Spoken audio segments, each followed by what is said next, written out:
नमस्कार दोस्तों, मैं सुमित मिश्रा स्वागत करता हूं एक बार फिर से आप सभी का एमजेटी एजुकेशन में। साथियों, आज है संडे और संडे को होता है आपका वीकली टेस्ट। वीकली टेस्ट में लेकर के आ गया हूं आपके लिए 16 नवंबर से लेकर के 23 नवंबर तक के जो भी क्वेश्चंस हुए हैं, जो पढ़ाए गए थे डेली करंट अफेयर में, उनका आज हम लोग रिवीजन करेंगे। उनमें से टॉप 30 सिलेक्टेड क्वेश्चंस हैं। सिलेक्टेड क्वेश्चन इसलिए कि बीच बीच से भी मैं क्वेश्चन आपसे पूछ सकूं और आपको देख सकूं, जांच सकूं, चेक कर सकूं कि आपको कितना याद है जो भी आपने पिछले हफ्ते पढ़ाई करी हुई है। इसकी क्विज भी मिलेगी, पीडीएफ भी मिलेगी, ये दोनों आपको मिलेगा एमजेटी ऐप पर। तो एमजेटी ऐप पर जाकर के आप रिवीजन भी कर सकते हो क्विज के माध्यम से भी, और क्विज के माध्यम से आप मंथली का भी, वीकली के अनुसार अलावा आप डेली का भी कर सकते हो। टेलीग्राम पर भी पीडीएफ दी जाएगी, टेलीग्राम पर भी जाकर के पीडीएफ डाउनलोड कर लेना। पीडीएफ का लिंक डिस्क्रिप्शन में आपको मिल जाएगा, टेलीग्राम का लिंक डिस्क्रिप्शन मिलेगा, व्हाट्सएप चैनल भी ज्वाइन कर लीजिए। शुरू करते हैं पहले क्वेश्चन से। चलो, अब क्लियर विजुअल हो रहा होगा। तो देखिए, अमेरिका में 2029 के अंतरिक्ष मिशन प्रशिक्षण के लिए निम्न में से किस भारतीय को चुना गया है? ये क्वेश्चन है आपके सामने। तो किस भारतीय को चुना गया है, जल्दी से कमेंट कीजिए और बताइए। तो अभी 2 भारतीयों को चुना गया है, कुंचला कैवल रेड्डी और जानवी डंगेती को। उपरोक्त दोनों ऑप्शन आपका करेक्ट हो जाएगा, ठीक है ना। यहाँ पर देखिए, आर्टिकल 17 वर्ष की हैं मात्र कैवल रेड्डी, ये हैं आंध्र प्रदेश की। अमेरिका की एक टाइटन्स स्पेस इंडस्ट्री है, उसके स्पेस क्लास 2025 से 2029 का जो प्रोजेक्ट है उसके लिए इनको चुना गया है। अंतरिक्ष यात्री कार्यक्रम है, तो हो सकता है ये अंतरिक्ष में भी जाने को इनको मौका मिले। अभी ये चुनी गई हैं, लास्ट में फाइनलाइज होंगी। 4 साल का प्रशिक्षण कार्यक्रम है। इसके अलावा जानवी डंगेती भी हैं, टाइटन्स स्पेस इंडस्ट्रीज के 2029 मिशन में ये भी शामिल होंगे। ठीक, अगला। हाल ही में कहाँ के जरी पोशाक को जीआई टैग मिला है? ये क्वेश्चन पूछा जाएगा आपसे। जरी पोशाक कहाँ का है? जरी पोशाक बहुत ही फेमस होता है और इसको मिला है जीआई टैग। उत्तर प्रदेश का ही है। जैसे उत्तर प्रदेश में एक जगह का है चिकनकारी, कहाँ का है बताओ कमेंट करके। उत्तर प्रदेश में चिकनकारी कहाँ का है? चिकनकारी एक कढ़ाई का एक टाइप है लखनऊ में, ठीक है। तो वो चिकनकारी लखनऊ का, उसको भी जीआई टैग मिल चुका है। जरी पोशाक जो है ये है मथुरा का, उत्तर प्रदेश का ये भी है और इसे भी जीआई टैग मिल चुका है। दोनों ही क्वेश्चन पूछे जा सकते हैं। मथुरा सांझी क्राफ्ट, मथुरा पेड़ा, कांटीमाला क्राफ्ट, ये सब मथुरा के और प्रोडक्ट हैं जिनको आज तक जीआई टैग मिल चुका है, इससे पहले भी, ठीक है। भारत और किस देश के बीच अभ्यास गरुण आयोजित किया गया? तो वरुण, गरुड़, शक्ति और फ्रिंजेक्स, 4 याद रखना फिर से। वरुण, गरुड़, शक्ति और फ्रिंजेक्स, ये किसके किसके बीच होता है? तो ये फ्रांस और भारत के बीच होता है। तो भी ये 16 से 27 नवंबर तक ये आयोजित हो रहा है। 8वां संस्करण है। गरुण अभ्यास फ्रांस में हो रहा है, ठीक है ना। अगला, ये कुछ और अभ्यास हैं, इनका आप रिवीजन कर सकते हो, स्क्रीनशॉट ले लो फटाफट से। वीकली रिवीजन मतलब पूरा कंप्लीट रिवीजन, तो रिवीजन करो सप्ताह भर का पूरा अच्छे तरीके से। अगला क्वेश्चन, कहाँ पर दक्षिण भारत प्राकृतिक कृषि सम्मेलन का आयोजन किया गया? दक्षिण भारत प्राकृतिक कृषि शिखर सम्मेलन ये आयोजित कहाँ हुआ? तमिलनाडु में। तमिलनाडु में ये आयोजित किया गया, कोयम्बटूर में, है ना। तो पीएम मोदी ने इसका उद्घाटन किया है। ये प्राकृतिक कृषि को लेकर के, यानी नेचुरल फार्मिंग को लेकर के बढ़ावा देने को ये सम्मेलन आयोजित किया गया था। अगला, ढाका में आयोजित हुआ 24वीं एशियाई तीरंदाजी चैंपियनशिप, ढाका यानी बांग्लादेश। तो यहाँ पर भारत ने कुल कितने गोल्ड मेडल जीते हैं? ध्यान रहे, यहाँ गोल्ड मेडल पूछा गया है, कुल कितना गोल्ड भी जीता है भारत ने। तो भारत ने कुल 6 गोल्ड जीते हैं। लेकिन ओवरऑल मेडल पूछा जाए टोटल, तो टोटल भारत ने 10 मेडल जीते हैं। 6 gold, 3 silver, 1 bronze medal. Dhaka Bangladesh में आयोजित हुआ 8 से 14 नवंबर के बीच। साउथ कोरिया दूसरे पर रहा, तीसरे पर रहा कजाकिस्तान, ठीक है। ज्योति सुरेखा वेन्नम, ये महिला के व्यक्तिगत और कंपाउंड दोनों में जीती हुई हैं 2 गोल्ड। अगला, हाल ही में किस देश ने 2047 तक विश्व की सबसे गहरी जलगत अनुसंधान प्रयोगशाला बनाने की घोषणा की? 2047 तक कौन बनाएगा? जलगत यानी अंडर वाटर सबसे बड़ी रिसर्च लेबोरेटरी बनाई जाएगी भारत के द्वारा, भारत के साइंटिस्ट के द्वारा। ये डीप ओशन मिशन का हिस्सा है। भारत अभी मत्स्य 6000 भी लॉन्च कर रहा है। मत्स्य 6000 जो है ये समुद्रयान है और इसके तहत 6000 मीटर की गहराई तक हम लोग अपना समरसिबल भेजेंगे। नाम क्या होगा? मत्स्य 6000। एक बार समरसिबल भेजेंगे, फिर वहीं 6000 की गहराई में ही एक प्रयोगशाला बना देंगे। वो प्रयोगशाला दुनिया की सबसे भीतर पानी के अंदर प्रयोगशाला होगी, सबसे बड़ी होगी। अभी एक्वेरियस रीफ बेस है अमेरिका का, जो 19 मीटर गहराई पर बना है और वो इकलौता है दुनिया में। अगला, भारत दुनिया का कौन सा सबसे बड़ा पेटेंट फाइलर बन गया? पेटेंट फाइलर, देखो ये वीकली का सीरीज लेने का मेन मकसद होता है ना, आपको क्वेश्चंस का रिकॉल करा दूं। अभी पिछले वीक का आपका रहोगी, पिछले वीक का नहीं बना है, पिछले में अभी 1 से लेकर के 15 नवंबर का मैंने पूरा पूरा मंथली ही डाल दिया, तो आप वहाँ से रिवीजन कर लो, है ना। तो इसीलिए मैंने सोचा क्योंकि उसके पहले कुछ दिनों तक वीडियो नहीं बन पाई थी, 1 से 4 के बीच में, 6 के बीच में, तो इसलिए 1 से 15 नवंबर में सब कुछ कवर करा दिया गया है, तो वीकली नहीं बन पाई है, तो उसी में आप कवर कर लेना, ठीक है। और बाकी आगे देखिए, इसका क्वेश्चन है पेटेंट फाइलर, तो छठा सबसे ज़्यादा पेटेंट भारत ने फाइल किया। पेटेंट फाइल मतलब क्या होता है कि कितने रिसर्च हुए हैं और रिसर्च का अधिकार कितने लोगों ने अपना दावा पेश किया है कि कौन सा देश कितना ज़्यादा आविष्कार करके उसका पेटेंट करा लिया है। तो देखिए, विश्व बौद्धिक संपदा संगठन के द्वारा एक रिपोर्ट आई है, भारत पेटेंट फाइल करने वालों के मामले में ये टॉप 10 में शामिल है और 64,000 से अधिक पेटेंट आवेदन कर चुका है, दुनिया का छठा सबसे ज़्यादा है, ठीक है ना, पेटेंट फाइलर। अगला, हाल ही में ओडिशा के किस समुद्री तट को अंतर्राष्ट्रीय ब्लू फ्लैग प्रमाणन 2025-26 का सर्टिफिकेट मिला है? अंतर्राष्ट्रीय ब्लू फ्लैग प्रमाणन, इसका सर्टिफिकेट मिला है और ये सोनापुरी और पुरी इन दोनों को मिला हुआ है। उपरोक्त दोनों ऑप्शन करेक्ट हो जाएगा, ये दोनों समुद्री तट हैं। ब्लू फ्लैग सर्टिफिकेशन का मतलब ये है कि वहाँ पर इको फ्रेंडली सारी चीज़ें हो रही हैं, इन्वायरमेंट फ्रेंडली सारी चीज़ें हो रही हैं। लगातार तीसरी बार इसे चुना गया है और इसमें पुरी को 7वीं बार, सोनपुर को तीसरी बार, ठीक है। टोटल 13 समुद्र तट पूरे भारत से इस बार चुने गए हैं अंतर्राष्ट्रीय ब्लू फ्लैग सर्टिफिकेशन के लिए 2025-26 के लिए। अगला, नवंबर 2025 में सुप्रीम कोर्ट ने किस राज्य के सारंडा वन को वन्यजीव अभयारण्य घोषित करने का आदेश दिया? तो सुप्रीम कोर्ट ने कहा है कि भाई झारखंड में जो सारंडा जीव अभयारण्य है, सारंडा वन है, अब इसे सारंडा वन जीव अभयारण्य घोषित कर दो। किसके तहत घोषित करेंगे? तो आपको पता होगा वन जीव अभयारण्य अधिनियम था 1972 वाला, याद है? नहीं याद है तो याद रखना, ये बहुत पूछा जाता है। भारत ने वन्य जीव संरक्षण अधिनियम 1972 लाया था, जिसके तहत वन्य जीवों का संरक्षण किया जाता है। वन जीव अभयारण्य वगैरह इसी के तहत घोषित किए जाते हैं। 1972 में आया था, 1973 में प्रोजेक्ट टाइगर आया था, ठीक है, और अब 2022 में भी प्रोजेक्ट चीता आया है। तो कंफ्यूज मत होना, याद रखना, सब पूछा जाएगा। तो ये जो सारंडा वन है ये झारखंड में है, ये याद रखना, ठीक है जी। चलिए आगे, हाल ही में किस स्थान पर उपराष्ट्रपति सीपी राधाकृष्णन जी ने CII साझेदारी शिखर सम्मेलन का उद्घाटन किया? सीपी राधाकृष्णन, इन्होंने कॉन्फेडरेशन ऑफ इंडियन इंडस्ट्री यानी भारतीय उद्योग परिसंघ CII, इसका साझेदारी शिखर सम्मेलन आयोजित किया है विशाखापत्तनम में। विशाखापत्तनम बोले तो वाइजैग, ठीक है। तो 14 और 15 नवंबर को इन्होंने उद्घाटन किया है आंध्र प्रदेश के विशाखापत्तनम में। उपराष्ट्रपति हैं सीपी राधाकृष्णन। सीपी राधाकृष्णन उपराष्ट्रपति बनने से पहले किस राज्य के राज्यपाल थे, पूछा जाएगा, तो आप बताना महाराष्ट्र के राज्यपाल थे, महाराष्ट्र के पूर्व राज्यपाल थे, याद रहेगा। और सीपी राधाकृष्णन से पहले कौन थे उपराष्ट्रपति? जगदीप धनखड़ जी थे। वो कहाँ के पहले राज्यपाल थे उससे पहले? ये पश्चिम बंगाल के थे। खैर, इस पर आते हैं। तो technology, trust and trade, navigating the new Jio economic order, ये इस बार की थीम रखी गई है। अगला, बांग्लादेश के अंतर्राष्ट्रीय अपराध न्यायाधिकरण ने 2024 के छात्र विरोध प्रदर्शनों से जुड़े मानवता के विरुद्ध अपराधों के लिए किस पूर्व प्रधानमंत्री को मृत्युदंड की सजा सुनाई है?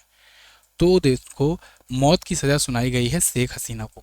5 बार की ये प्रधानमंत्री रह चुकी हैं बांग्लादेश की, अब इनको मौत की सजा सुनाई जा रही है। उन्हीं के देश के, उन्हीं के अंतर्राष्ट्रीय आपराधिक न्यायालय, ये अंतर्राष्ट्रीय देख के कंफ्यूज मत होना, ये बांग्लादेश का इंटरनल ही है ना। अंतर्राष्ट्रीय देख के लगता है कि अंतर्राष्ट्रीय कोई कोर्ट होगी, ये बांग्लादेश के अंदर ही है और इसको शेख हसीना ने ही बनाया था।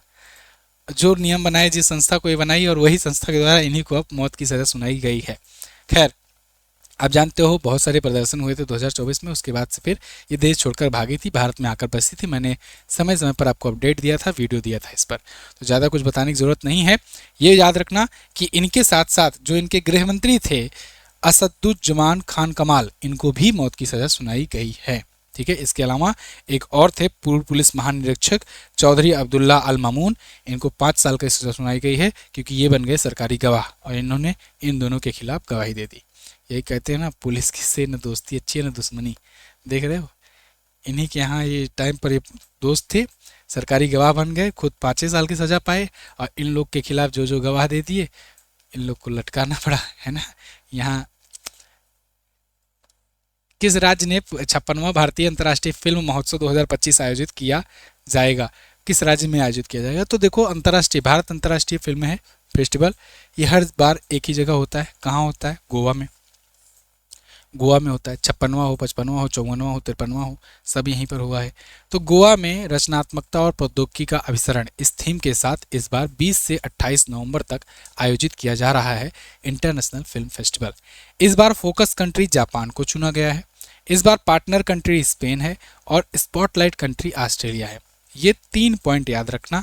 ये नहीं पूछा जाएगा कि कहाँ होगा, ये जरूर पूछा जाएगा कि इस बार फोकस कंट्री या पार्टनर कंट्री या स्पॉटलाइट कंट्री कौन थी।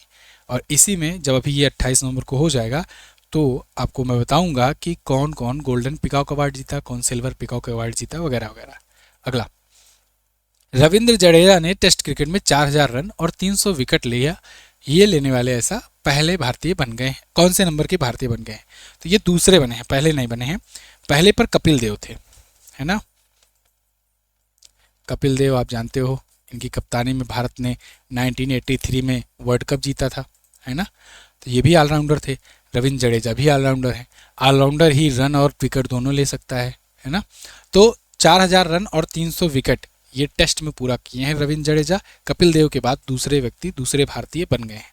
ओवरऑल पूरे विश्व में बात किया जाए तो दुनिया के चौथे खिलाड़ी हैं। इयान बाथम और डैनियल विटोरी भी इन्हीं के साथ आते हैं। अगला, भारत के रक्षा थिएटर नेटवर्क पर रिलीज होने वाली पहली फिल्म कौन बनी? तो रक्षा थिएटर नेटवर्क पर रिलीज होगी पहली फिल्म भारत की 120 बहादुर। 120 बहादुर अभी मूवी आ रही है, पता नहीं आई कि नहीं आई, मैंने चेक नहीं किया, शायद आ गई होगी। तो 120 बहादुर जो है ये बनी है लद्दाख 1962 में जो इंडो चाइना वार हुई थी, उस टाइम पर रेजांग ला की लड़ाई हुई थी इंडो चाइना वार के दौरान। तो वहाँ पर जो अहीर बटालियन थी 120 की, उन सैनिकों के बीच ये कॉन्फ्लिक्ट हुआ था, उसी पर ये मूवी बनी है। फरहान अख्तर इसमें एक्टिंग कर रहे हैं। ट्रेलर मैंने देखा था, काफ़ी ज़बरदस्त है। लेकिन ये याद रखना, कुमाऊँ रेजिमेंट के 13 कुमाऊँ रेजिमेंट के 120 बहादुर थे और उन्हीं पर ये मूवी बनी है। ठीक है जी, आगे बढ़ते हैं। सामाजिक न्याय एवं अधिकारिता मंत्रालय द्वारा कहाँ पर दिव्य कला मेला आयोजन किया गया? दिव्य कला मेला ये दिव्यांगों के लिए होता है, दिव्यांगों के लिए होता है, याद रखना। और सामाजिक न्याय एवं अधिकारिता मंत्रालय इसका आयोजन करता है। इस बार ये आयोजन कहाँ किया गया? लखनऊ, उत्तर प्रदेश में। ठीक है, देखिए उत्तर प्रदेश के लखनऊ विश्वविद्यालय, लखनऊ यूनिवर्सिटी में आयोजन किया गया 16 से 23 नवंबर तक। लगभग 100 दिव्यांग कलाकार, उद्यमी और परफॉर्मेंस इसमें हिस्सा लिए 18 राज्यों से जो कि आए हुए थे। अगला, 16वें वित्त आयोग ने 2026 से 31 की रिपोर्ट सबमिट की है। ये रिपोर्ट किसको सबमिट की गई? तो 16वां वित्त आयोग जो 16th फाइनेंस कमीशन था, इसने अपना फाइनल रिपोर्ट सौंप दिया है 2026 से 31 के लिए। इसकी ये रिपोर्ट राष्ट्रपति जी को सौंपी गई।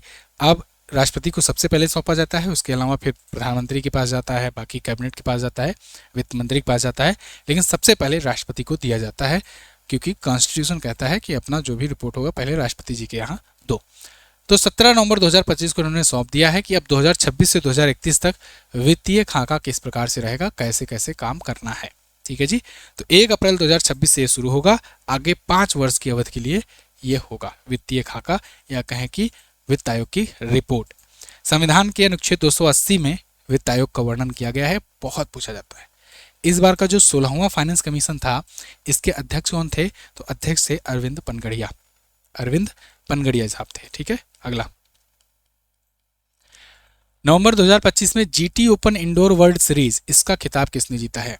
GT open indoor world series, इसको जीता है कुशल दलाल ने। कुशल दलाल एक तीरंदाज है, ठीक है ना, भारतीय तीरंदाज हैं, और GT open indoor world series का पुरुष कंपाउंड वर्ल्ड जीत गए हैं। पहला बड़ा इंडोर सीजन था इनका और पहले ही प्रयास में गोल्ड जीत गए हैं। गणेश मणिरत्नम तिरुमुरु ये जीते हुए हैं कांस्य पदक, ये भी भारत के हैं। अगला ये कुछ और विजेता हैं, इनको आप देख सकते हो, रिकर्व पुरुष, रिकर्व महिला, कंपाउंड पुरुष, ये सब। किसको 2025 के गवर्नर्स अवार्ड में मानद ऑस्कर से सम्मानित किया गया? ये मानद ऑस्कर मिला है एकेडमी द्वारा ही, एकेडमी अवार्ड्स के द्वारा ही जो ऑस्कर देता है उसी के द्वारा मिला है गवर्नर्स अवार्ड। ये मानद गवर्नर अवार्ड मिला है, लेकिन मिला किसे है? टॉम क्रूज को। टॉम क्रूज आप जानते हो हॉलीवुड के बहुत ही फेमस एक्टर हैं, तो इनको मिला है। इनको कोरियोग्राफर डेबी एलन को, इसके अलावा प्रोडक्शन डिज़ाइनर व्यान थॉमस को, और एक हैं गायिका डॉली पार्टन को। इन 4 लोगों को मिला है ये गवर्नर्स अवार्ड में मानद ऑस्कर। इन्होंने कभी ऑस्कर नहीं पाया है, जैसे ऑस्कर में बेस्ट एक्टर वगैरह का ये सब अवार्ड कभी नहीं जीते हैं, लेकिन अब इनको मानद ऑस्कर मिल रहा है इनके 45 साल के लंबे सिनेमा में कंट्रीब्यूशन के लिए। अगला, हाल ही में किस देश को एशिया क्षेत्र के लिए कोडेक्स एलिमेंटेरियम कमीशन के 48वें सत्र के लिए पुनः निर्वाचित किया गया? कोडेक्स एलिमेंटेरियम कमीशन, तो इसके लिए भारत को चुना गया है 48वें सत्र के लिए एक बार फिर से।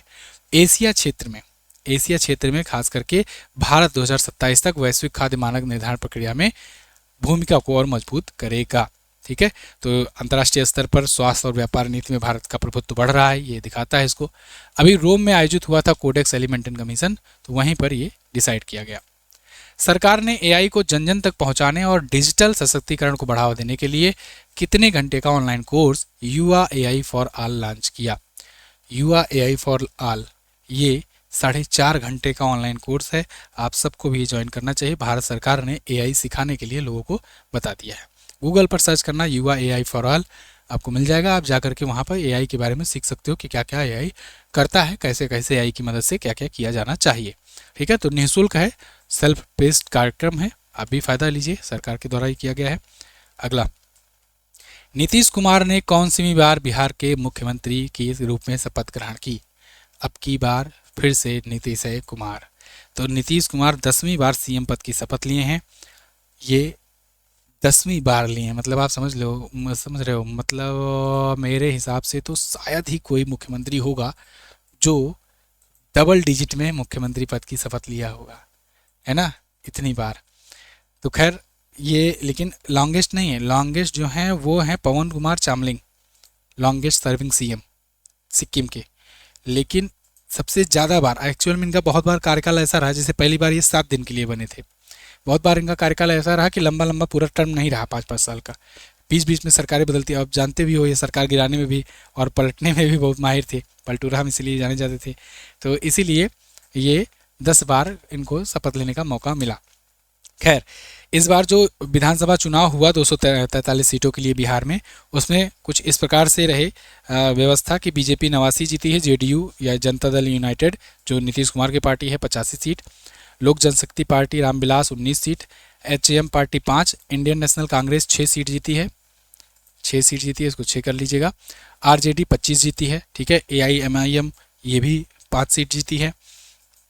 सम्राट चौधरी और विजय सिन्हा ने शपथ ग्रहण कर ली है उप मुख्यमंत्री के रूप में और मुख्यमंत्री बने हैं नीतीश कुमार। अगला, ये उनका कब कब मुख्यमंत्री कितने कितने कार्यकाल के लिए थे, समय के लिए ये दिया गया है पूरा। फीफा विश्व कप तक क्वालिफाई करने वाले पहुंचने वाला अब तक का सबसे छोटा देश कौन बना? सबसे छोटा देश, तो फीफा वर्ल्ड कप के लिए क्वालिफाई कर लिया है क्यूरासाओ। क्यूरासाओ जो है एक छोटा सा देश है, दक्षिण अमेरिकी कॉन्टिनेंट में पड़ता है। ये मात्र 1.5 लाख की आबादी है और इसने फीफा वर्ल्ड कप के लिए क्वालिफाई कर लिया है जमैका को हरा करके, ठीक है। जमैका के खिलाफ इसका क्वालिफाइंग मैच था। CII गुणवत्ता रत्न पुरस्कार किसे प्रदान किया गया? अभी मैंने CII का आयोजन बताया, विशाखापत्तनम में हुआ था, उपराष्ट्रपति ने किया था। इसका गुणवत्ता रत्न पुरस्कार किसे मिला है? तो ये पुरस्कार मिला है वेणु श्रीनिवासन को। वेणु श्रीनिवासन ये TVS मोटर कंपनी के चेयरमैन एमरेटिस हैं। ये इस बार CII गुणवत्ता रत्न पुरस्कार पाए हैं। कोलकाता में आयोजित 33वें एक्सीलेंस समिट में इनको ये दिया जाएगा। ये वो वाली समिट नहीं थी, ये दूसरी वाली समिट थी, उसमें इनको दिया जाएगा, ठीक है ना। भारतीय उद्योग परिसंघ की स्थापना 1895 में हुई थी, नई दिल्ली में हेडक्वार्टर है। राजीव मेमानी इस साल के लिए अध्यक्ष हैं। हर साल के लिए CII का नया अध्यक्ष होता है, तो इस साल के लिए राजीव मेमानी है। अगला, नवंबर 2025 में इंदिरा गांधी शांति पुरस्कार 2024 से किसे सम्मानित किया गया? देखो 2025 में दिया गया है, लेकिन 2024 के लिए दिया गया है, ये बात ध्यान रखना। तो इस बार मिला है किसे? मिशेल बैचलेट को। मिशेल बैचलेट, ये आपको दिख रही हैं? नहीं दिख रही हैं, इमेज गायब है। मिशेल बैचलेट जो है ये चिली की पूर्व राष्ट्रपति और संयुक्त राष्ट्र मानवाधिकार की पूर्व उच्चायुक्त हैं, कमिश्नर हैं। इनको दिया गया है इंदिरा गांधी शांति पुरस्कार 2024 के लिए, ठीक है ना। इंदिरा गांधी शांति पुरस्कार 1986 से शुरू हुआ था। 1984 में इंदिरा जी के निधन के बाद 1986 में शुरू किया गया था। कांटार ब्रांड की मोस्ट वैल्यूएबल इंडियन ब्रांड की रिपोर्ट में सबसे वैल्यूएबल ब्रांड कौन बना है? तो देश का सबसे मूल्यवान ब्रांड, सबसे वैल्यूएबल ब्रांड बनकर के निकला है HDFC बैंक। आप जानते हो HDFC लिमिटेड और HDFC बैंक का विलय हो गया था, उसके बाद से ये HDFC बैंक ही है। तो HDFC बैंक की वैल्यूएशन अब और बढ़ रही है धीरे धीरे। तो इस बार देखिए इसका brand value 45 billion US dollar आंका गया है इस साल, और इस साल भारत में सभी ब्रांड की अपेक्षा ये सबसे ऊपर है।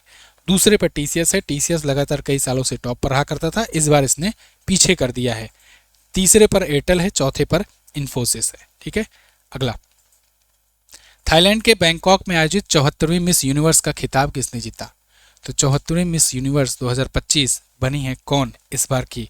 Fatima Bosch Fernandez. Fatima Bosch Fernandez ये मैक्सिको की रहने वाली हैं, ये बन गई हैं Miss Universe. First runner up रही थाईलैंड की प्रवीनार सिंह, भारतीय ही मूल की हैं। सेकंड रनर अप रही वेनेजुएला की स्टेफनी अफसाली। भारत की तरफ से गई हुई थी कौन? मनिका विश्वकर्मा। ये टॉप 12 में भी जगह नहीं बना पाई, टॉप 30 तक गई थी। थाईलैंड के बैंकॉक में 74वीं मिस यूनिवर्स आयोजित हुई और उसमें ये बनी है मिस यूनिवर्स। भारत की अब तक तीन मिस यूनिवर्स हैं, सुष्मिता सेन, लाला दत्ता, हरनाज कौर सिंधु। और इस बार की मिस वर्ल्ड कौन है? तो ओपल सुचाला चुआंगश्री मिस वर्ल्ड है। अगला, राष्ट्रपति द्रौपदी मुर्मू जी कहाँ पर भारतीय कला महोत्सव के दूसरे संस्करण का उद्घाटन किया?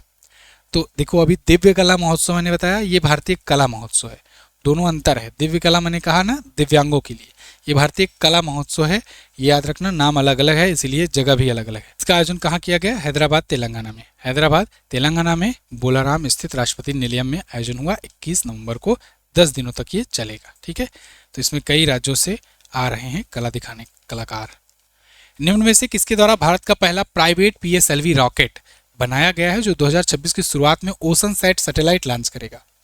तो किसने बनाया है ये भारत का पहला पूर्णतया प्राइवेट PSLV रॉकेट? PSLV मतलब पोलर सैटेलाइट लॉन्च व्हीकल, तो पोलर में जाएगा ये पृथ्वी के, ठीक है। तो ये बनाया है HAL यानी हाल हिंदुस्तान एरोनॉटिक्स लिमिटेड ने, और L&T ने, लार्सन एंड टूब्रो कंपनी ने, ये लिखा तो है यार। तो HAL और L&T ने मिलकर बनाया है, लेकिन लॉन्च कौन करेगा? ओशनसैट, ये भी भारत की ही प्राइवेट स्पेस एजेंसी है, तो ये लॉन्च करेगी 2026 की शुरुआत में, ठीक है। अगला, निम्न में से किस शहर में भारत का पहला पूर्ण रूप से टेस्ला सेंटर खोला जाएगा? फुल फ्लैश तरीके का पूरा सारी कैपेबिलिटी के साथ टेस्ला सेंटर होगा। अब तक जो खुला था वो 2 एक्सपीरियंस सेंटर था टेस्ला का, जो मुंबई और दिल्ली में खुला था। अब पूरा टेस्ला सेंटर खुलेगा गुरुग्राम में। गुरुग्राम हरियाणा में 26 नवंबर 2025 को खुलेगा। मुंबई के बांद्रा कुर्ला में और नई दिल्ली के एरियो सिटी में अनुभव केंद्र यानी एक्सपीरियंस सेंटर खुला था। टेस्ला भारत में आ गया है। टेस्ला का मॉडल Y वेरिएंट जो है ये यहाँ पर बेचा जा रहा है। अगला, भारत की पहली देसी क्रिस्पर बेस्ड जीन थेरेपी का क्या नाम है जिसे सिकिल सेल बीमारी के लिए लॉन्च किया गया है? तो इंडिया की पहली देसी क्रिस्पर बेस्ड जीन थेरेपी जो सिकिल सेल एनीमिया के लिए होगा, इसको नाम दिया गया बिरसा 101। ये भगवान बिरसा मुंडा जी के ऊपर नाम दिया गया है, उन्हीं को डेडिकेट किया गया है, जो आदिवासियों के भगवान माने जाते हैं। तो सिकिल सेल बीमारी भी आदिवासियों को ज़्यादा होती है, तो इसीलिए उनके लिए एक जीन थेरेपी है क्रिस्पर बेस्ड। ओके, तो ये थे टॉप 30 क्वेश्चन साथियों। अब जो बाकी के हैं, जो प्रमुख दिवस हैं, इनका आप रिवीजन कर सकते हो, ठीक है, यहाँ पर। और ये GI टैग हैं जो मिले हुए हैं, मैं फिर से रिवीजन वाला पेज दिखा देता हूँ, स्क्रीनशॉट ले लीजिए दिवस का। ये GI टैग प्राप्त हैं। ये प्रमुख निधन की रिवीजन है, इनको भी आप रख सकते हो।